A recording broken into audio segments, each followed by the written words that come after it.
The 2017 prelims is just over and the paper was a little bit tough, and I hope all you done it well. So let us discuss the questions which was asked from environmental science. This year there were 12 questions from environmental science, and most of these 12 questions were based on current affairs. For example, there was a question related to traffic, it was a current affair. Then some protected areas were there, that also there were in news. So mostly all of the questions were current affairs. So we also prepared model questions based on the current affairs. That's why out of the 12 questions asked by UPSC, 7 questions were from our model test. So if you were attend our model test, you might be able to answer these questions. So for those who are preparing for next year prelims, please give importance to the current affairs. For example, if a national park or a species or an organization is mentioned in the news, then in itself you have to collect information about that national park or any protected area, then species, organization, something like that. So in that way you have to study from environmental science. So let us discuss about the questions now. So the first question is, consider the following statements in respect of trade related analysis of fauna and flora in commerce, that means traffic. First statement, traffic is a bureau under United Nations Environment Program.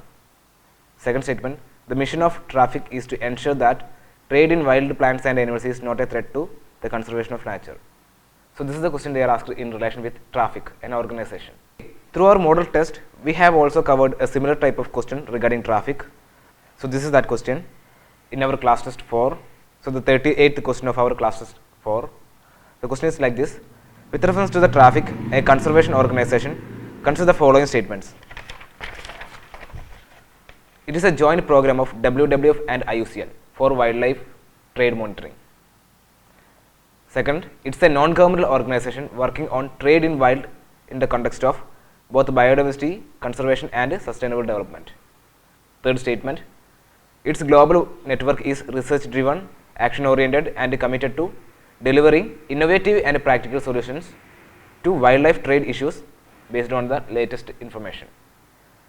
So these were the statements we gave, and the answer was all of these statements were correct. So if you were attended this, you might be knowing that traffic is a joint program of WWF and IUCN, and it is not an bureau under United Nations Environment Program. So you can know that first statement of the UPSC question is wrong. That means traffic is not a bureau under UNEP. So we eliminated first statement. Then for the second statement, that means the mission of traffic is to ensure that trade in wild plants and animals is not a threat to conservation of nature. So go through the second statement of our model test. It's a non-governmental organization working on trade in wildlife in the context of both biodiversity conservation and sustainable development. That is, they are mentioning in that second statement. Okay. So the second statement of our model test and the UPSC question is same. So second statement is also correct. Or if you are having any doubt in the second statement of our class test, we have another same kind of question related to traffic in our model test 3, 26th question of model test 3. In that we are saying that it's an intergovernmental wildlife trade monitoring network which aims to ensure that trade in wild plants and animals is not a threat to the conservation of nature. Then second statement, it is specialized in investigating and recognize wildlife trade and provides information to the diverse audience worldwide. And third, it works in close collaboration with the Convention on International Trade in Endangered Species of Flora and Fauna, that means CITES. So here we were given the answer as B, that means 2 and 3.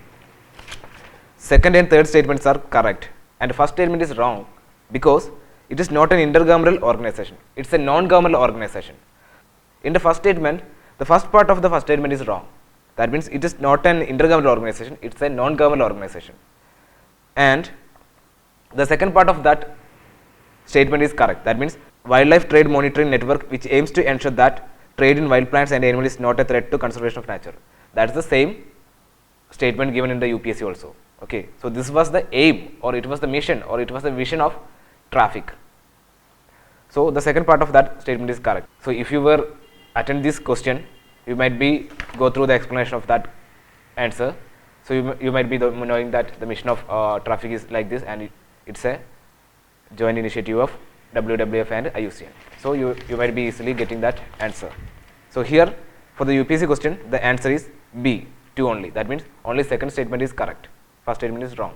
Then another question asked by UPSC is, in 2017 is, recently there was a proposal to translocate some of the lions from their natural habitat in Gujarat to which one of the following sites? And they given the option as A, Corbett National Park, B, Kuno Palpu Wildlife Sanctuary, C, Mudumale Wildlife Sanctuary, and D, Sariskar National Park.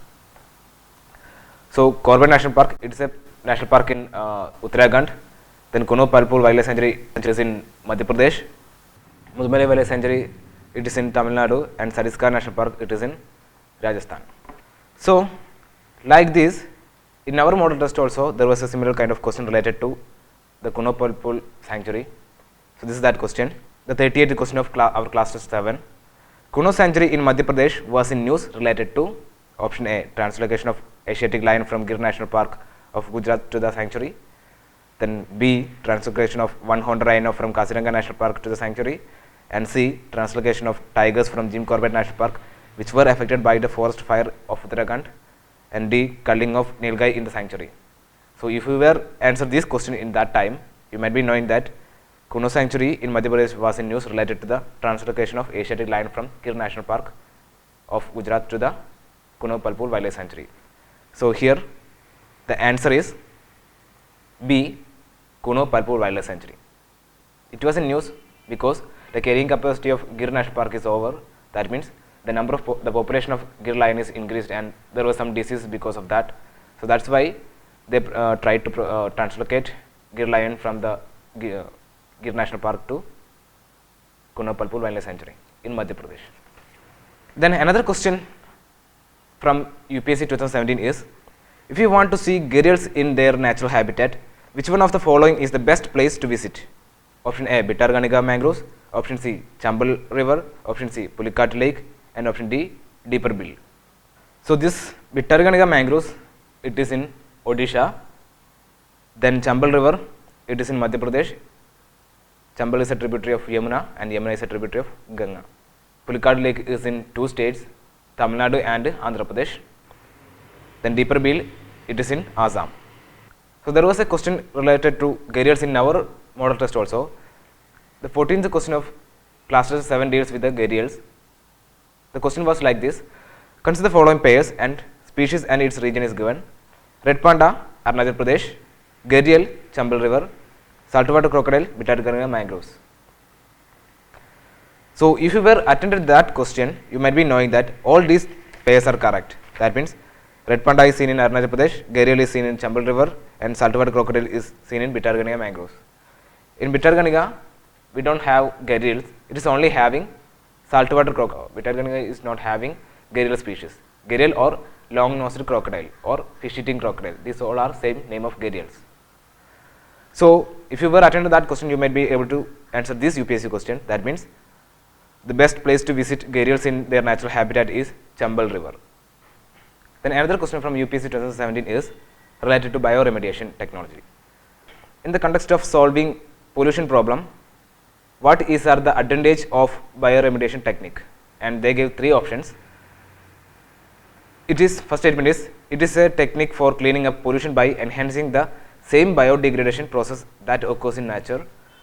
And second, any contaminant with heavy metals such as cadmium and lead can be readily and completely treated by bioremediation using microorganisms. And third one, genetic engineering can be used to create microorganisms specifically designed for bioremediation. So in our model test also we were dealing with a question related to bioremediation. The 20th question of Prelims model test 18.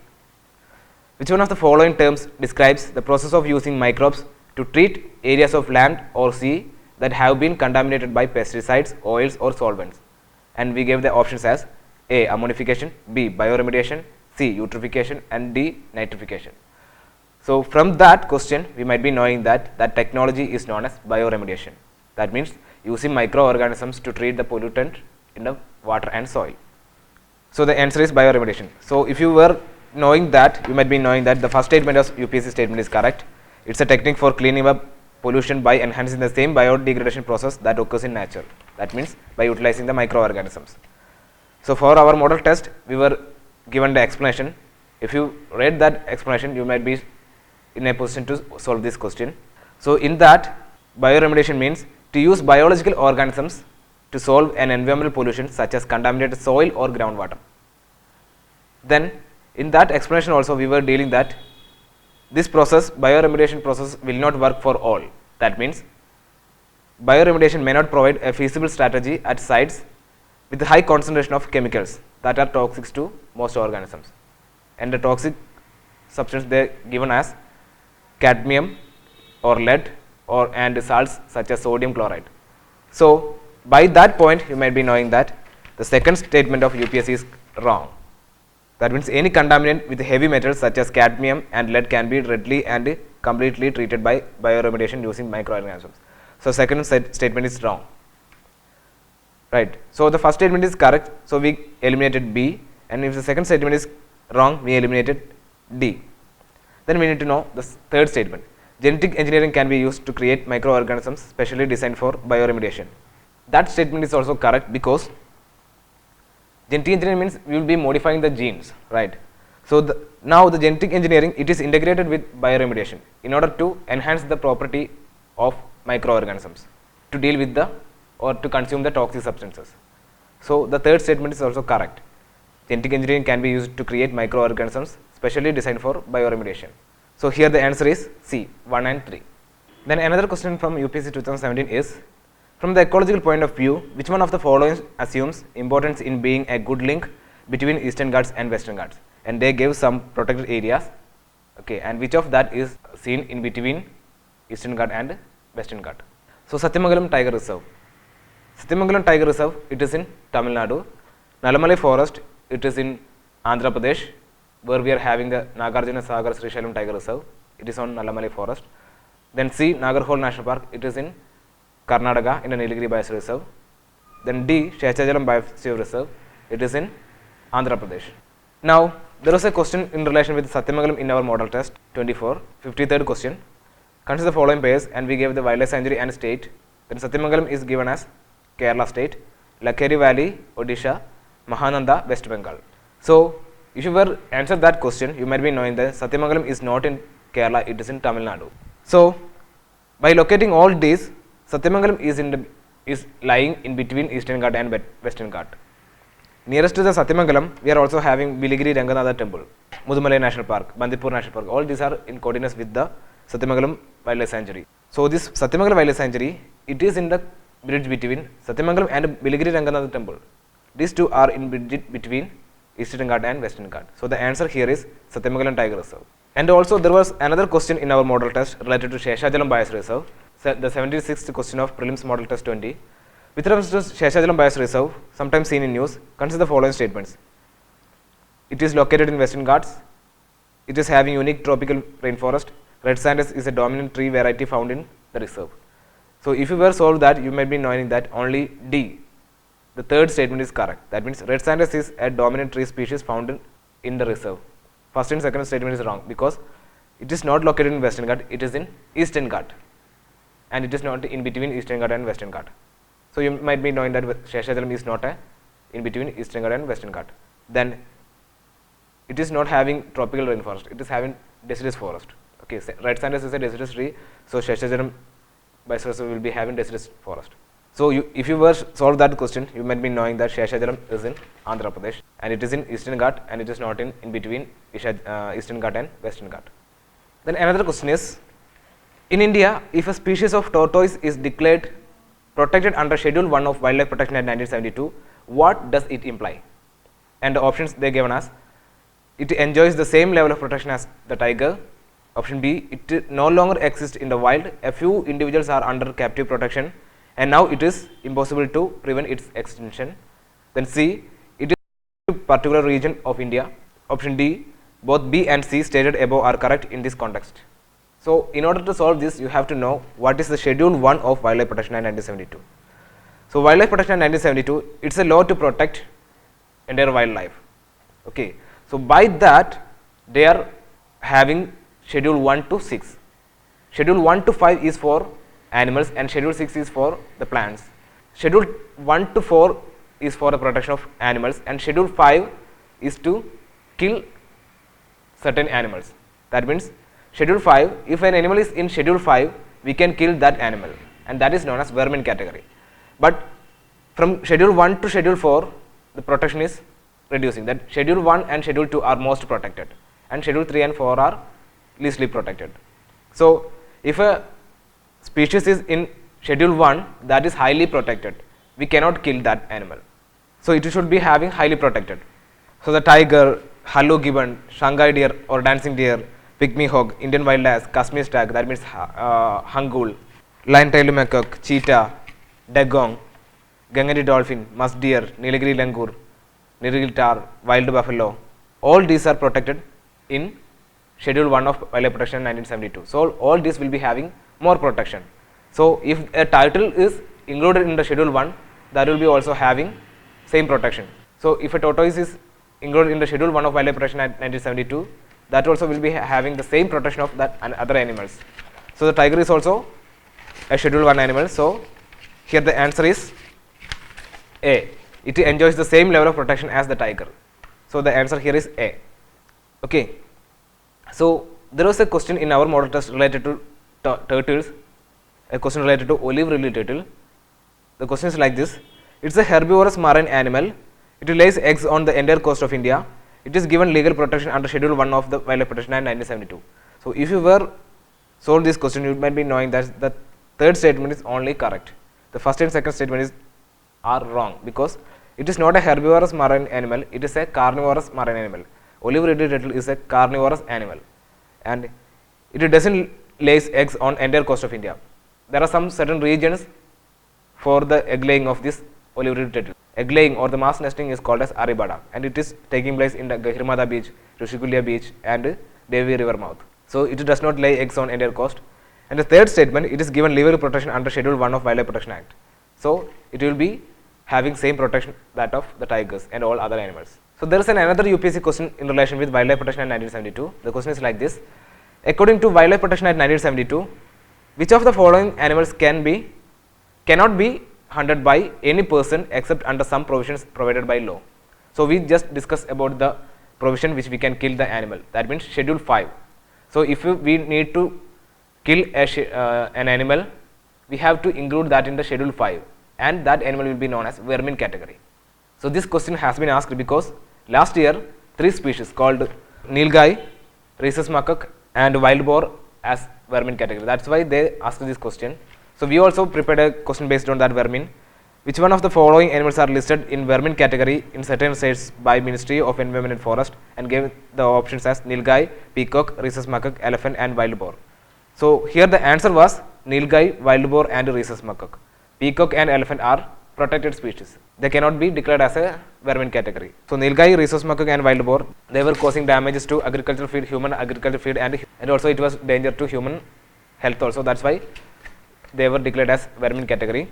But here in UPSC question they gave the options as gharial, Indian wild ass and wild buffalo. So it cannot be, these 3 animals cannot be declared as vermin category, because these 3 are protected in the Schedule 1 of Wildlife Protection Act, and they are not declared as a vermin category. So the answer here is D, 1, 2 and 3. These gharial, Indian wild ass and wild buffalo, they cannot be killed. So the answer here is D, 1, 2 and 3. Then another question asked by UPSC is, due to some reasons, if there is a huge fall in the population of species of butterflies, what could be its likely consequence? First statement, pollination of some plants could be adversely affected. Second statement, there could be drastic increase in the fungal infections of some cultivated plants. Statement 3, it could lead to a fall in population of some species of wasps, spiders and birds. So this is somewhat a concept related question. So here the first statement, pollination of some plants could be adversely affected. Of course it's a correct statement, because butterfly, it's a pollinator. That means butterfly is an insect and it's a pollinator. Without these butterflies, they will be transferring the pollen grains of flowers from one flower to another flower, right? That's why the pollination occurs. So if a butterfly population is declined, the pollination of the plants could be affected. So first statement is correct, so we can eliminate B. Then second statement, there could be drastic increase in fungal infections of some cultivated plants. That's a wrong statement, because butterflies, they don't have any impact on the fungal infections. Okay, fungal infection is impacted by the amount of carbon dioxide and also because of the temperature or the climate change, something like that. And butterfly population, they don't have any impact on the fungal infection. So second statement is wrong. So we can eliminate D. Then third statement, it could lead to a fall in the population of some species of wasps, spider and birds. The third statement is also correct because butterfly is a component or it's a trophic level in food chain, right? So it's a part of food chain. So if any species is declined in a drastic manner, what will happen? The other species which are depending on this species for their food, they will be affected. So here the wasps, spiders and birds, they are mostly depending on the butterflies for their food. So the food chain will be affected if the butterfly population is declined. So the third statement is also correct. So answer here will be C, 1 and 3. Then another question asked by UPSC is, it is possible to produce algae based biofuels, but what are the likely limitations of developing countries in promoting this industry? First statement, production of algae based biofuels is possible in seas only, not on continents. And second, setting up and engineering the algae based biofuel production requires high level of expertise, technology until the construction is completed. Then third one, economically viable production necessitates the setting up of large scale facilities which may raise ecological and social concerns. So the question is related to the algae based biofuels, ABB technology. The answer for this question is there in the official website of Food and Agriculture Organization. In the official website of Food and Agriculture Organization, they are saying that ABB technology can be adopted in land and seas. That means land based system and sea based systems are there. So if you know that, you might be knowing that first statement is wrong. That means first statement they are mentioning that production of algae based biofuels is possible in seas only and not in continents. So first statement is wrong because it is not only seen in sea, it can be also taken in land areas. Land based systems are there and sea based systems are there. So first statement is wrong, so we can eliminate A and D. Now we don't need to read the third statement because the third statement is correct by the rest of the option B and C, right? So just go through the second statement. Setting up and engineering the algae based biofuel production requires high level of expertise or technology until the construction is completed. Until the construction is completed. So that's also a correct statement. By their website, they are also given that developing and engineering ABB technology, that means algae based biofuel technology, requires high level of expertise until construction is finished. So that's a direct statement from the official website of Food and Agriculture Organization. So second statement is correct. And going for the third statement, economically viable production necessitates the setting up of large scale facilities which may raise ecological and social concerns. That's also correct. The third statement is also correct. That also you can see from the official website of FAO. That means large scale facilities are more economically viable but are also more likely to have higher social and ecological impacts. That's also there in the website. So by this information from the FAO website, you might be able to answer. Here the answer will be 2 and 3. Then another question. The term M-strips is sometimes seen in the news in the context of A. Captive breeding of wild fauna, B. Maintenance of tiger reserves, C. Indigenous satellite navigation system, D. Security of national highways. This M-strips, it was a current affair in 2017 February. Okay. The National Tiger Conservation Authority, the NTCA, they upgraded the monitoring mechanism for the large kids. That means the monitoring mechanism for the tigers, and it was known as M-strips. That means the full form of M-strip is Monitoring System for Tiger Intensive Protection and Ecological Status, shortly known as M-strips. So the NTCA, they upgraded this monitoring of wild tigers. So related to that, it was in news in February 2017. That's why they asked this question. So here the answer is maintenance of tiger reserves. Then another question is, biological oxygen demand is a standard criterion for option A, measuring oxygen levels in blood, option B, computing oxygen levels in forest ecosystems, then C, pollution assay in aquatic ecosystems, option D, assessing oxygen levels in high altitude regions. For this you have to know what is a biological oxygen demand. Biological oxygen demand means in order to break down the organic matter present in the water, the bacteria, they also need oxygen, right? The bacteria also need oxygen. So how much amount of oxygen should be taken by or used by the bacteria in order to convert or in order to break down the organic matter present in the water? That is the term called biological oxygen demand. The amount of oxygen required by the bacteria to break down the organic matter present in a certain volume of water. Okay, that is the term called biological oxygen demand. If a water body is having more organic waste, bacteria will be using more oxygen also, right? So this organic matter is also pollutant. So we can get the answer here as C, pollution as in aquatic ecosystems. So if more organic matter is there, bacteria will be utilizing more oxygen for breakdown in the organic matter. Another question related to pollution is, consider the following pairs, and they gave the commonly used materials and also the unwanted or controversial chemicals found in that materials, and they gave lipstick and pair as lead, soft drinks, brominated vegetable oils, Chinese fast food, monosodium glutamate. Monosodium glutamate, it's also known as Ajinomoto, right? So Ajinomoto, it was also in news related to the fast food. So the answer for this question is in the official website of Food and Drug Administration, FDA organization.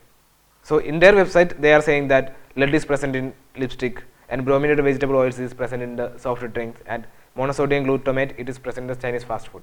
So here the answer is 1, 2 and 3.